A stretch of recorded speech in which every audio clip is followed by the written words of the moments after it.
अस्सलाम वालेकुम नाजरीन, मैं हूं आपका मेज़बान परवेज़ इकबाल। नज़र डालते हैं यूरोप की ताज़ा तरीन खबरों पर। बोस्निया की क्रोशिया के साथ सरहद पर एक गांव में बहुत से तारकिन वतन, बच्चे और बीमार अफराद मौजूद हैं, लेकिन क्रोशिया की हुकूमत की जानब से इन तारकिन वतन की कोई मदद नहीं की जा रही। नॉर्वे एक शख्स को कुत्ते पर गर्म पानी गिरने के बाद उसे इलाज के लिए अस्पताल मुंतकिल न करने पर 6 माह कैद की सजा सुनाई गई है। नॉर्वे दोहरी शहरियत के कानून के बाद शहरियत की दरखास्तों में 49% इजाफा हुआ है। स्वीडन के दही इलाकों में बगैर पायलट सुपरमार्केट्स बहुत मशहूर हो रही है। लोगों को अब खरीदारी के लिए दूर दराज के इलाकों का सफर नहीं करना पड़ता। डेनमार्क के हुक्काम ने सरकारी तौर पर तस्दीक की है कि इंडिया का वायरस मुल्क में मौजूद है। जिस इलाके में इस वायरस की मौजूदगी का पता चला है, उस इलाके में सख्त हिफाजती इंतजाम किए जा रहे हैं। हालैंड के हुक्काम का कहना है कि 31 मई से तमाम सेकेंडरी स्कूल मुकम्मल तौर पर खुल जाएंगे। बच्चों को आपस में माशरती फासला कायम नहीं रखना पड़ेगा। जबकि हुकूमत का कहना है कि 5 जून से लॉकडाउन के खात्मे का तीसरा दौर शुरू होगा। पुर्तगाल के हुक्काम का कहना है कि हालैंड से आने वाले मुसाफिरों को अब कोरोना टेस्ट या करंतना में रहने की जरूरत नहीं पड़ेगी। लॉकडाउन के खात्मे के बाद पुर्तगाल में कुत्तों की फरोख्त में जबरदस्त इजाफा देखने में आया है। बेल्जियम के अस्पतालों में कोरोना मरीजों की तादाद 7 माह की कम तरीन सतह पर पहुंच गई है, जबकि तमाम तर कोशिशों के बावजूद असले के साथ फरार होने वाले फौजी को 6वें रोज भी तलाश ना किया जा सका। इसकी तलाश वसी पैमाने पर जारी है।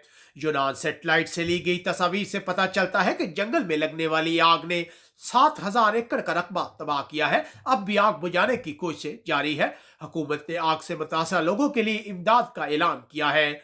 जबकि तुर्की के वजीर दिफा का कहना है कि यूनान सियासी पनागजीनों को डिपोर्ट करने से पहले मारा पीटा जाता है।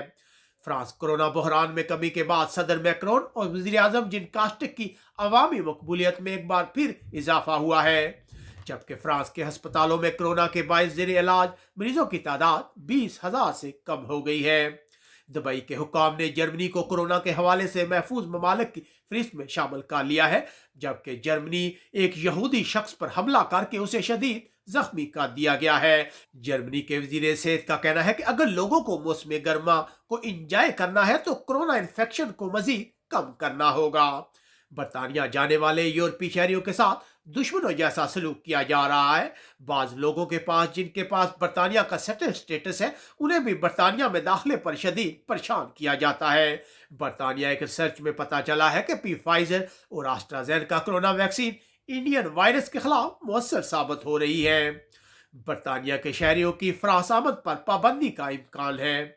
इटली के गुलकारों ने यूरोविजन 2021 का सिंगिंग कंपटीशन जीत लिया है। कोरोना बहरान से परेशान इटली के लोगों के लिए ये एक अच्छी खबर है।